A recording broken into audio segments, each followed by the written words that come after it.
Hello, I have a new question for you. Factorize x power 8 minus y power 8. So we have to make difference of a square. So we will get x power 4 and its square minus y power 4 and its square. We have a formula that a squared minus b squared is equal to a minus b times a plus b.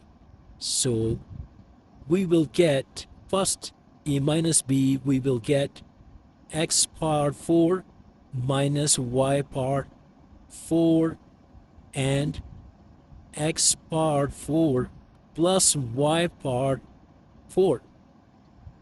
Again, here is our difference, and we can make a square of difference.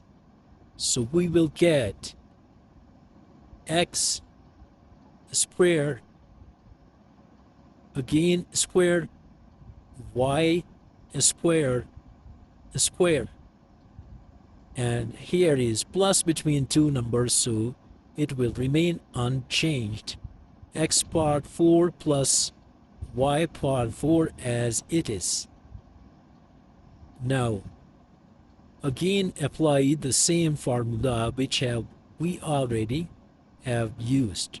So we will get x squared minus y squared, and then x squared plus y squared. X power 4 plus y power 4. Again, here is difference of square. So again, we will apply the same formula. We will get x minus y, x plus y, x squared plus y squared, and x power 4 plus y power 4. Respected audience, it can't be simplified. It can't factorize. It can't be factorized more. So it's our answer. Thank you for watching my YouTube channel.